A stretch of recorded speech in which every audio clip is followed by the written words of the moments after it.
Welcome to the Y Network, where we interview every job occupation, A through Z, from the trash man to the CEO, and ask them how and why they started doing what they're doing so that you can fulfill your purpose too. Today we're with Miss Deborah Adkins. She's been an English teacher for 38 years. She's now retired, but she does hold two master's degrees, and one in English, a master's in English, and a master's in administration. Okay, so we are with the English teacher today, and let's go ahead and fill in the gaps, Miss Adkins. Go ahead and fill in the parts that I didn't, quite hit.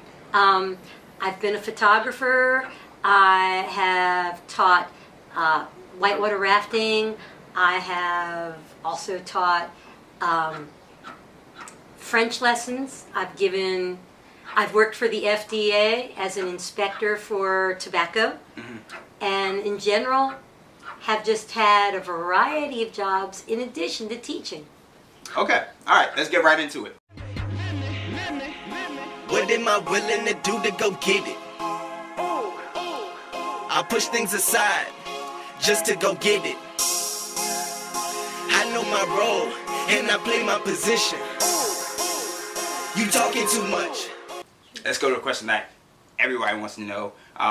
English teacher, of course, but how and why did you become an English teacher? All right. I started tutoring kids when I was in 6th grade. They would send me down to the first graders, and I found I really liked it. So I tutored all the way through elementary, all the way through middle school, all the way through high school. High school is where my French teacher, because I was taking advanced French, so I took French level 6, and she said, you've got to sit down, you've got to decide what kind of teacher you want to be. And she said, honestly, becoming a language teacher, there are very few jobs in it. And she says, you love literature, you love reading, and you love every topic under the sun, and that makes it English. Okay. Because in English I can do history, I can do, Shakespeare's time, Macbeth, I can do ancient, I can do modern. I do remember Macbeth. Absolutely, because we got to chop your head off. Yeah. Okay, so, so you said you were a kid when you realized that, okay, this was it. I had a natural ability to get other kids to learn things, and it was everything. I taught swim lessons when I was in junior high. Okay. So what was like your first experience with that though? Like what's your earliest memory of just like taking that role on? Going down from being a 6th grader and being assigned to go down to first graders and work with little kids, teaching them how to write their first letters and read their first words, and I was like, this is fun. And watching somebody go, oh my God, that's how you do that. And you really do see the light bulb going off above their head, and they get such joy out of it, and you're like, I can make people happy. Okay. And that's the neat thing. Okay. What were some childhood hobbies I had? I know you just said that, teaching, that wasn't really a hobby. That was just something that my teachers decided I was good at, and they put me in it. Hobbies, drawing, playing music. I played guitar. I read like crazy. I loved reading. Everything. Going to the library was just like so exciting. Okay. I actually did things like give tours at the Smithsonian. Okay. And I just volunteered. It's like working with people was always so much fun that's what I like to do. And so I guess my hobbies more artistic, like behind you are like my art guitars. Like I take old broken guitars and I turn them into pieces of art. So I do pottery. I throw pots and make my own pottery. Is that like something? Is it really fun? I actually. It is so much fun. You get so dirty, but it's so rewarding because you make something like Zoom. You just take your hand, you throw it, you center it, and then you can make whatever you're wanting to make. I see all the videos online, but I'm just like, can I really do that? I imagine myself, like, when I get older, more to be more of a painter, because, I don't know, I just like painting. It seemed to create it in me. I like painting too, but the pottery is so instantly fulfilling. It looks fun. You get a piece that you can use, and you just determine the shape of it, and then you trim it up, and then you color it. And being able to pick how you're going to color it. It's just like, I actually do it paintings, and I draw on pieces. So there's very little art that I haven't ever accomplished. And then my other hobbies, sports-wise, is like I like whitewater rafting. Mm. I like kind of dangerous things, and I get all excited. Okay. And you have traveled the world a lot. I know you've been in like every country, ever. I love traveling. There's so much to see. History is so cool. And every piece of literature I study, I go visit that place if I can. Sometimes I'm not allowed to. Like, for the longest time since my family was thrown out of Russia for being Jewish, they wouldn't allow me back in Russia. So I've never been back into Russia. Okay. But, sure, all of Europe. Okay. Okay. All but 2 of the 50 states. Okay. That's cool to see all of America. Yeah, that is pretty cool. That is pretty cool. So I read Midnight in the Garden of Good and Evil, and that's set in Savannah. So I went to Savannah, and they're all about that book. So they take you to that, and they show you the house in which it's done. Okay. It's so neat. It's like, wow, it's coming to life. Okay. Okay. So, your current status. Can you explain your current status? Because I know that you're partially retired, fully retired. I am actually retired from Montgomery County. I substitute in Montgomery County. Subbing in Montgomery County is I can go in when I want to and sub in what I want. So what they do is I am still certified teacher. I did take over for one teacher for a month and a half when she had an accident. Okay. I prefer not to. I sub 2 to 3 days a week. I could sub every day because they need subs. And it pays okay. It's my fun money. Fun money, yeah. It's my fun money. Yeah. I appreciate the fun money thing. Okay, so when you were a full-time, because now you're retired, but what was an average day like for you as an English teacher? Oh, wow. Getting in at 7 in the morning. And I didn't leave until 3:30, 4 o'clock every day. Okay. So average day, pretty much, you don't really get lunch. I would look at you all and say, hey, I got to go to the bathroom. It's lunchtime. Give me 5 minutes. I'll be back. You're always doing something. It's like my theater teacher in college said, aren't you going to go into theater? I said, well, I'm going to a kind of theater. 5 shows a day, 45 minutes a show. Yeah, no doubt. You're on. Yeah. You're on, and everybody's asking you questions, and they need things, and some days you feel like a book that's had every page ripped out of it because it's all gone. You're like, whoa. But it's just wonderful. You get to talk to all these wonderful people. You get to help them. You get to help them choose a career. You get to help them with their problems. They come to you and say, oh, I want to ask so-and-so out. And you get to that stuff.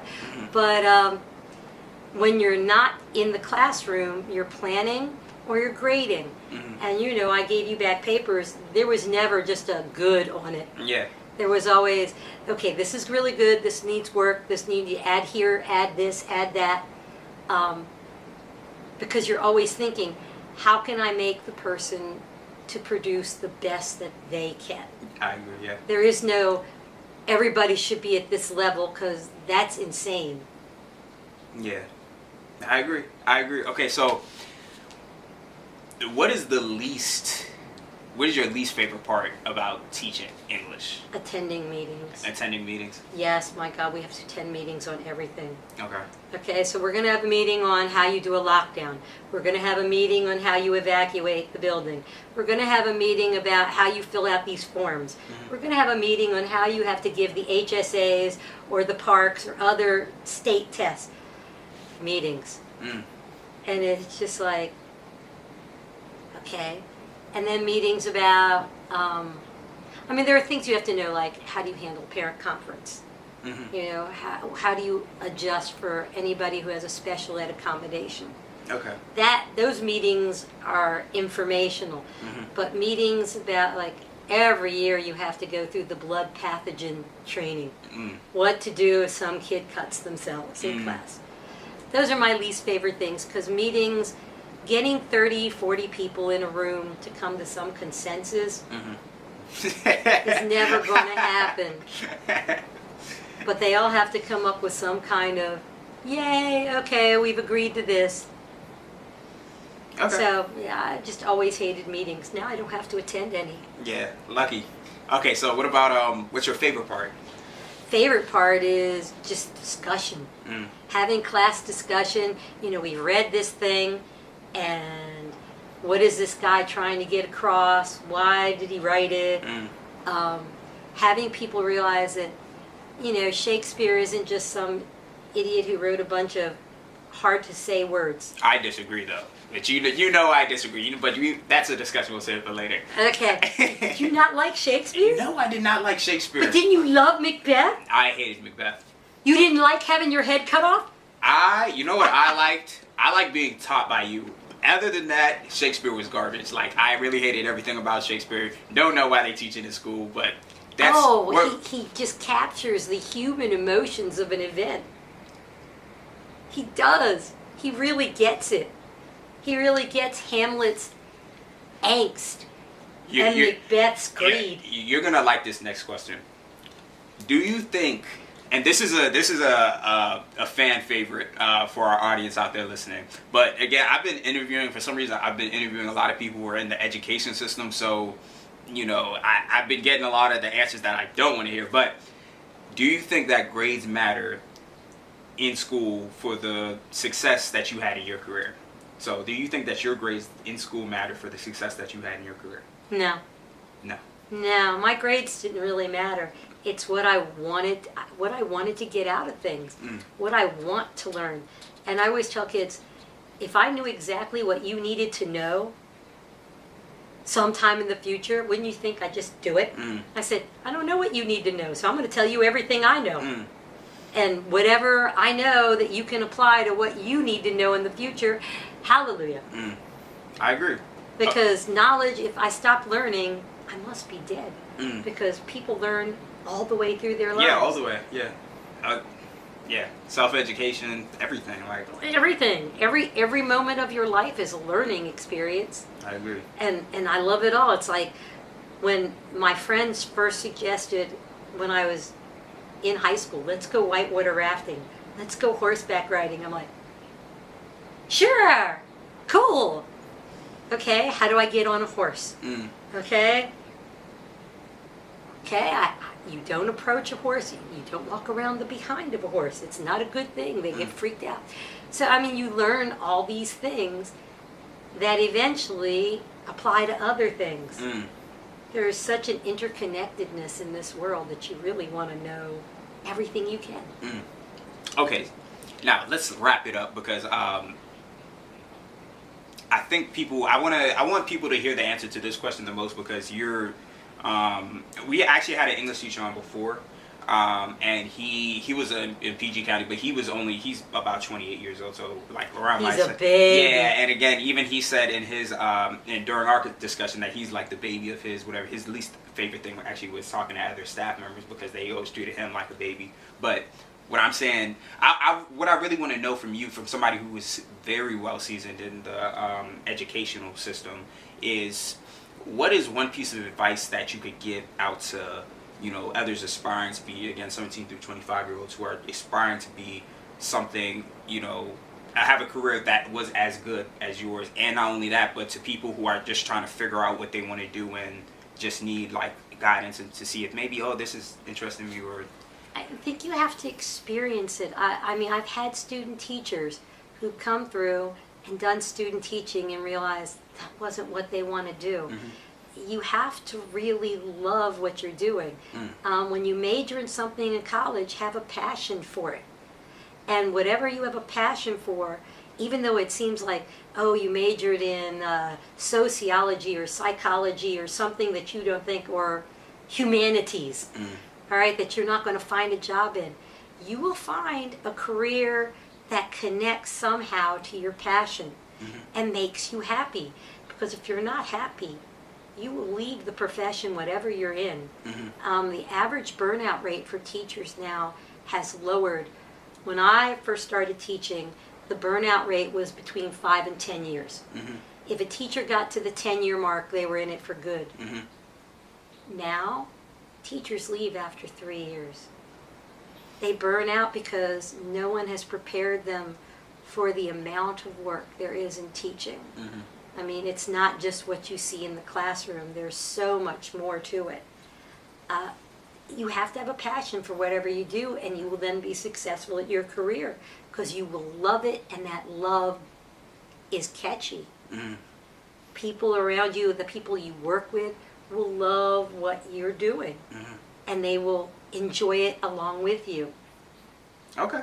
All right. That was a perfect interview, and we're going to wrap it up right there because that was great. Wait. Before you go, make sure to subscribe to our YouTube, iTunes podcast, SoundCloud, and Google Play channels at YI Network. And make sure to follow us on all social media platforms at YI Network. That's Facebook, Snapchat, Instagram, Twitter, all that. And if you or somebody you know loves their job and would like to inspire others too, make sure to email me at whyimpassionate@gmail.com. Again, whyimpassionate@gmail.com. Talk to you guys soon. And I play my position. You talking too much. Please learn how to listen. I never give up, I'm not quitting.